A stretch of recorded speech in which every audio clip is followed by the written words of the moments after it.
नमस्ते जी, मैं हूं शुभम पंचोली और मेरे घर की बाहरी भित्त पर एक चार्ट लगा हुआ है जिसको हमारा कहा जाता है संझा भाई।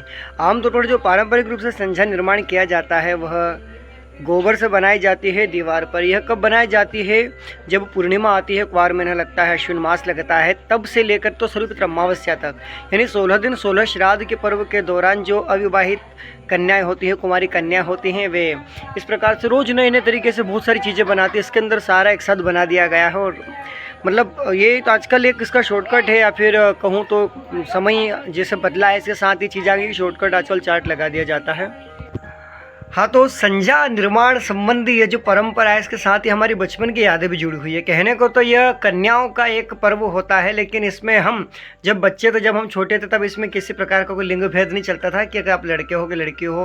वाकई में बहुत अच्छी चीज़ थी कि उस समय पर छोटे बच्चों में यह भावना नहीं डाली जाती थी कि ये काम लड़कियों का है, काम लड़कों का है। तो हम क्या करते थे, जैसे संझा होती थी तो संझा गोबर से बनाते थे, तो उसको सजाने के लिए हम पूरे गाँव में अलग अलग जगह पर जाकर घूम करके इसके लिए फूल लेके आते थे। जो चमकदार पन्नियाँ होती है, जो भी चीज़ें जो हम उस गोबर से बनी कलाकृति जो दीवार के ऊपर बनाई जाती थी संझा के समय पर, संझा बाई हमारे यहाँ कहते हैं, तो उसको सजाने के लिए हम लोग फूल लेकर आते थे। फिर 1 या 2 रुपये ऐसा कुछ पॉकेट मनी मिला करती थी। पॉकेट मनी नाम की कोई चीज़ होती नहीं थी, कभी कभार कुछ आ जाता था, तो उसको मिला करके हम लोग प्रसाद लेके आते थे। ठीक है, प्रसाद लेने के बाद में जो लड़कियां होती थी मोहल्ले में, मतलब बहुत सारी लड़कियां, जैसे आज मेरे घर ये आए हैं, फिर उसके बाद इसके घर, ऐसे हम 4-5 घर घूम करके लड़कियों के साथ, हम भी बच्चे जो लड़के हुआ करते थे, हम जाते थे वहाँ संझा के गीत गाते थे। और वह संझा के गीत उस समय पर मैं क्या ही बताऊँ, मतलब बहुत अच्छा लगता था गाना।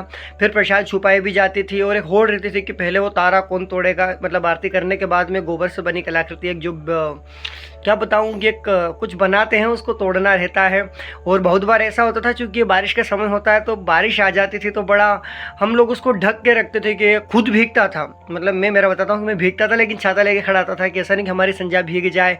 तो अगरबत्ती लगा के उसके लिए गाने गाना, फिर प्रसाद बांटना, इसके घर होने के बाद इसके घर जाएंगे, और वो टाइम बहुत ज़्यादा अच्छा था। पर अब क्योंकि समय बदला है और नहीं आज गोबर मिलेगा तो भी जो कन्याएं हैं, जो लड़कियां हैं, युवतियां हैं, उनको गोबर में हाथ लगाने में बड़ी दिक्कत होगी, बड़ी बू आती है। पर वो समय बहुत ज़्यादा अच्छा था। मैं विगत आज से लगभग 15 साल पहले की बात बता रहा हूँ कि उस समय पर बहुत मज़ा आते थे।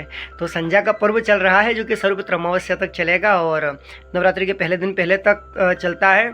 और जो कन्याएं होती हैं वो विवाह के बाद में जब आती हैं अपने मायके में तो इसका उद्यापन भी करती हैं और बहुत अच्छा पर्व होता है। तो इस लोक पर्व संझा पर्व की बहुत सारी शुभकामनाएं आपको। धन्यवाद।